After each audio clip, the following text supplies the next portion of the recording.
کہ ملی یکجہتی کونسل کے جو موجودہ صدر ہیں جناب ڈاکٹر ابوالخیر صاحب اور موجودہ سیکرٹری جنرل جناب لیاقت بلوچ صاحب اور ان کے ساتھ تمام نائب صدور اور ڈپٹی سیکرٹری جنرل کو مزید 1 سال کے لیے ایز اٹ از کام کے لیے کہا جائے، اور ان تمام بھائیوں نے مشاورت کی اس درخواست کو قبول کیا، لہذا ڈاکٹر ابوالخیر صاحب 1 سال کے لیے اور جناب لیاقت بلوچ صاحب 1 سال کے لیے اور ان کے ساتھ باقی جو کابینہ ہیں 1 سال کے لیے مزید کام کریں گے، اور اس دوران ملی یکجہتی کونسل کی سٹرکچر، ان کے دستور میں مزید ترامیم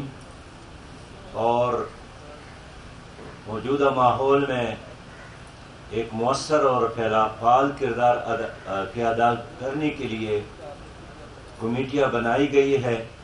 انشاءاللہ وہ 45 دنوں میں اپنی سفارشات اور رپورٹ مرکزی کابینہ میں پیش کرے گی۔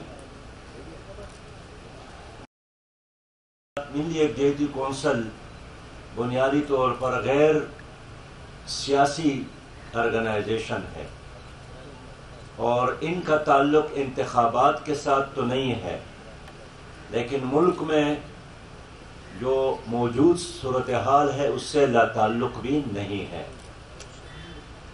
اس لیے کہ پاکستان ہمارا ایک گھر ہے، اگر اس گھر میں آگ لگی ہو تو ہم اس کو بجھانے اور اس آگ کو ختم کرنے میں اپنا کردار ادا کرنا چاہتے ہیں، تماشائی رہنے کے بجائے۔ ملی یکجہتی کونسل سمجھتی ہے کہ عالمی سازش ہے کہ آج یہاں فرقہ وارانہ فسادات اچانک شروع ہو گئی، اور آپ لوگوں نے دیکھا کہ گزشتہ دنوں اسلام آباد جیسے شہر میں دن کی روشنی میں حضرت ابوبکر صدیق رضی اللہ تعالیٰ عنہ کے شان میں کلم کلہ گستاخی کی گئی، جس کا کوئی وجہ نہیں ہے، لیکن بجائے اس کے کہ حکومت حرکت میں آتی اور اس آدمی کو گرفتار کرتے، حکومت نے اس کو بڑے آرام کے ساتھ ملک سے باہر جانے دیا اور ایک فیسیلیٹیٹر کا کردار بھی ادا کیا۔ ہمیں خوشی ہے کہ جو ذمہ دار تنظیمیں ہیں اہل تشیع کی، انہوں نے اس فرد کے ہر لفظ سے برات کا اعلان کیا، مذمت کا اعلان کیا، اور حکومت سے مطالبہ کیا کہ اس کو فی الفور گرفتار کیا جائے۔ اسی طرح کراچی میں ایک بہت معروف عالم دین، عالم اسلام کا ایک سرمایہ جناب مولانا ڈاکٹر محمد عادل کی اچانک حادثہ نہیں تھا، ایک سازش کے نتیجے میں جس طرح ان کو شہید کیا گیا، میں سمجھتا ہوں کہ یہ بھی پاکستان کی 22 کروڑ عوام کے ہاتھوں میں ایک بار پھر غلامی کی زنجیر ڈالنے کے مترادف ہے۔ ہم FATF کے ان تمام قوانین کی مذمت بھی کرتے ہیں، مسترد بھی کرتے ہیں، اور اس کو واپس لینے کا مطالبہ بھی کرتے ہیں۔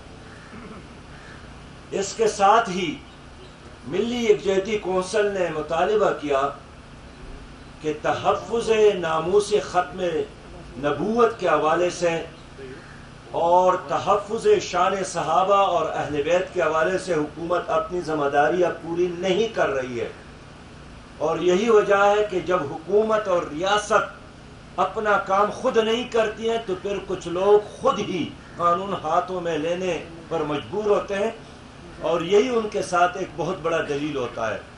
لہذا ہم سمجھتے ہیں کہ حکومت ایسے اقدامات کرے کہ جو نظر آ جائیں اور لوگوں کو اطمینان اور یکسوئی ہو کہ ریاست اپنی ذمہ داری پوری کر رہی ہے۔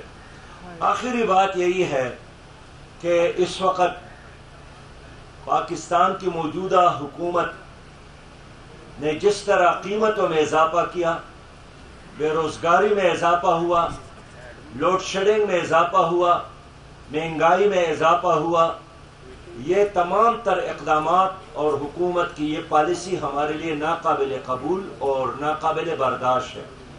یہ قیامت خیز اور تباہ کن مہنگائی عام آدمی کی برداشت کے لیے، عام آدمی کی برداشت سے اب باہر ہے۔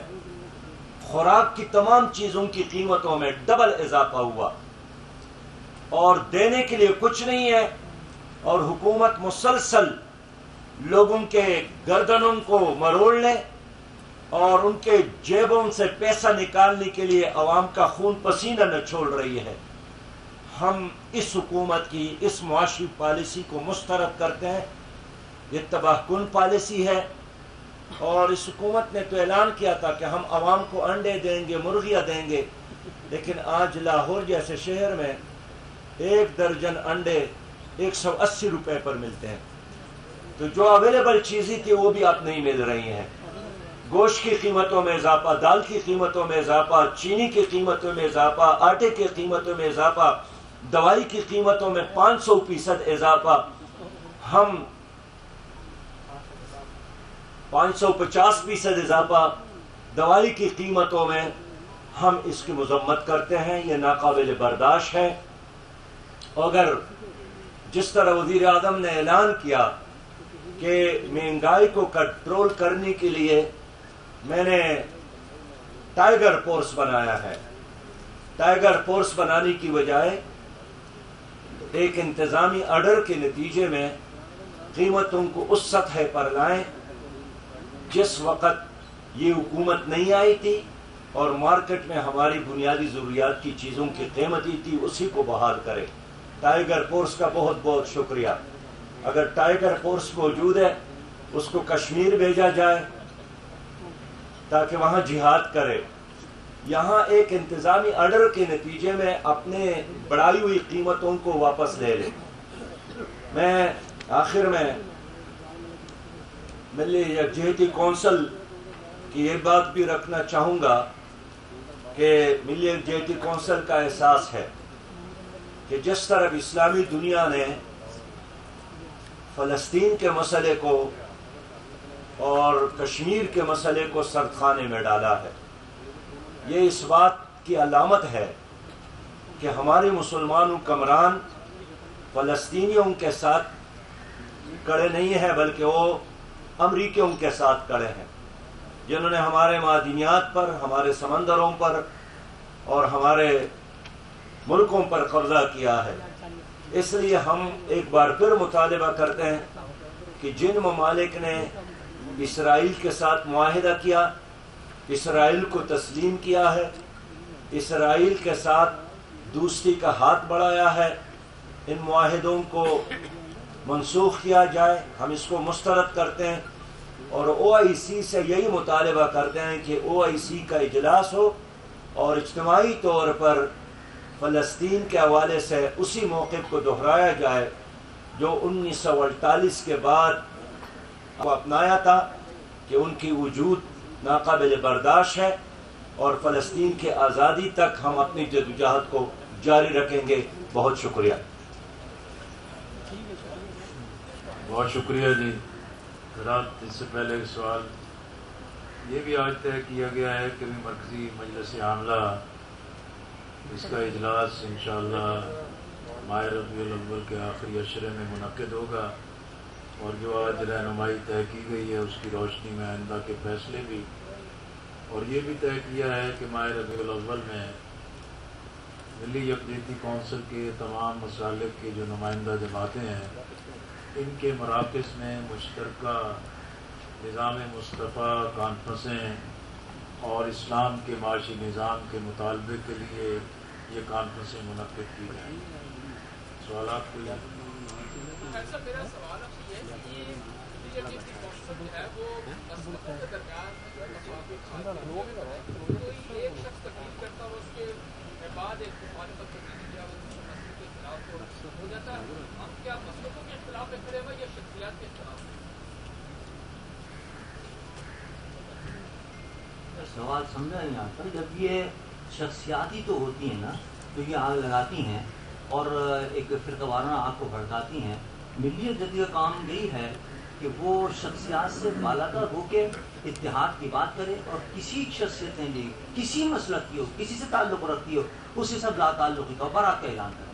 الحمدللہ ہم اس پہ چل رہے ہیں. اور ایسے ماحول کے اندر جبکہ ساتھ بیٹھنا مشکل ہو رہا تھا کراچی کے اندر مسالی کے لوگوں کا, الحمدللہ ہم نے وہاں ایک چیز منعقد کی اور تمام مسالی کے لوگوں نے بیٹھ کر کہا صاحب یہ جن لوگوں نے اس قسم کی باتیں کی ان سے ہمارا کوئی تعلق نہیں.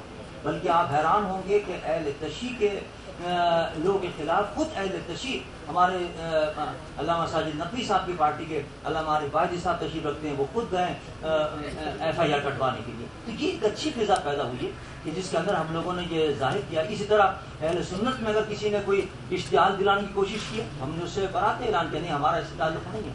تو اس سے الحمدللہ ایک اچھی فضا پیدا ہوئی ہے. آپ کی پارٹی کے قائد بہادر صاحب کے بیانات بھی متنازع آئے اور علامہ باقر صاحب کے علامہ سلطان سبزاری صاحب کے بیانات ایک وقت میں ایک سوال نہیں میں نے تو میرا خیال بیان آ چکا ہے کہ وہ ہمارے عہدیدار نہیں ہے. جمعیت علماء پاکستان نے واضح طور پر اعلان کیا آ چکا ہے بیان. جمعیت علماء پاکستان کے کوئی عہدیدار نہیں ہو. سراج صاحب یہ فرمائیے گا کہ ٹائیگر فورس سے پتہ نہیں کشمیر فتح کرنے جاتی ہے یا نہیں جاتی, لیکن اپوزیشن اسلام آباد فتح کرنے کے لیے نکل پڑی ہے. آپ سے سوال کیا ہے یہ تو آپ خبر دے رہے ہیں کہ اپوزیشن اسلام آباد فتح کر رہا ہے, فتح کرنے کے لیے نکل پڑی, آپ اطلاع دے رہے ہیں یا سوال کر رہے ہیں بٹ صاحب؟ آپ کب نکل رہے ہیں؟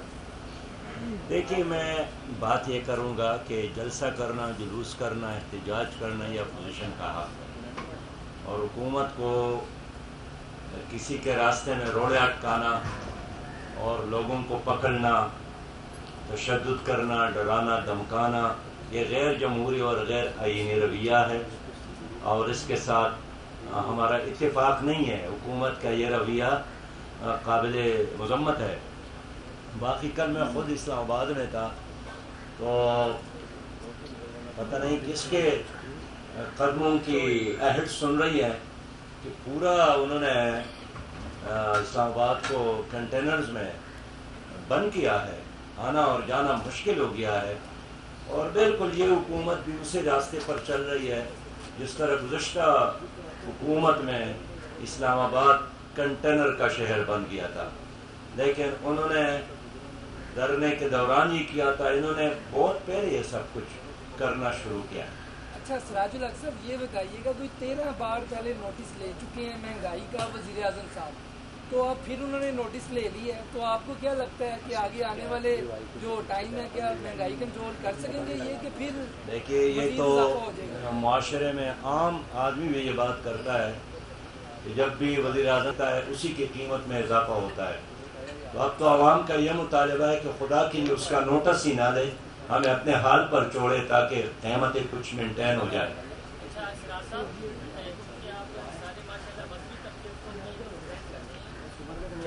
سیاستدان کسی اعلیٰ پوسٹ پر آ جاتا ہے یا وزیر یا مشیر بن جاتا ہے جو باکردار نہ ہو, تو کچھ ہمارے علماء کرام کی جانب سے مذمتی بیان آنے شروع ہو جاتے ہیں یا اس پوسٹ کو چیلنج کیا جاتا ہے.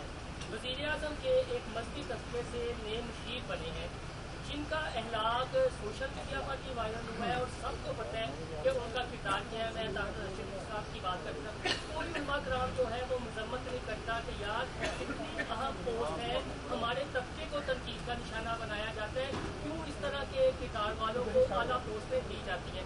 اس کی مذمت کرتے تاکہ ہمیں اندازہ ہو کہ نہیں یار جو ہمارے مذہبی علماء کرام ہیں وہ اپنے طبقے کو کریٹیسائز پہنچے ہیں.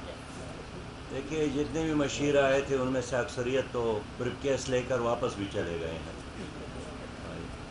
میرا سوال رہتا ہے کل اپوزیشن بڑی گرما گرم وہ احتجاج کر رہی ہے, اپوزیشن گزرا والا میں بڑی تحریک کرا رہی ہے, آپ کے بھی کم و بیش وہی مطالبات ہے. کیا آپ سمجھتے ہیں کس طرح ٹھنڈے ٹھار طریقے سے اندر خیمے کے اندر بیٹھنے سے کھانا کھلانے سے آپ کے مطالبات پورے ہو جائیں گے؟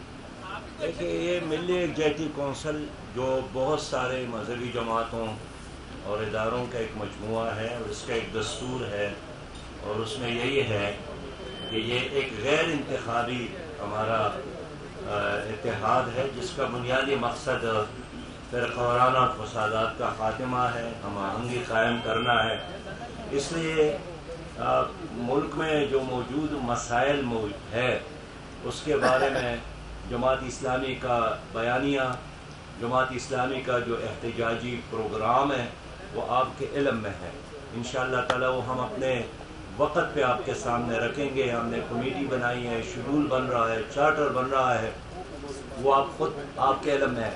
لیکن آج کا یہ مجلس یہ جماعت اسلامی کا نہیں تھا، یہ ملی ایگزیکٹو کونسل کا تھا، اس لیے ہم نے انہی چیزوں کا اعلان کیا تھا جو ہم سب کا ایک مشترکہ موقف ہے۔ بہت شکریہ جی آپ نے۔ گجرانوالے میں جو جلسہ ہو رہا ہے ابھی اپوزیشن کر رہی ہے اور حکومت کے خلاف کر رہی ہے، تو ان دونوں میں سے آپ کی ہمدردی کس کے ساتھ؟ میڈیا کا لگا کریں گے نا کیا ہوگا۔ ان دونوں میں سے ہمدردی آپ کی کس کے ساتھ؟ بہت اس شکریہ۔ وقت ہمارے ہمدردی آپ کے ساتھ ہے کہ اللہ تعالیٰ آپ کو خیر و عافیت سے رکھے اور وائرس سے بچائے۔ آپ نے بڑا اہتمام کیا ہے۔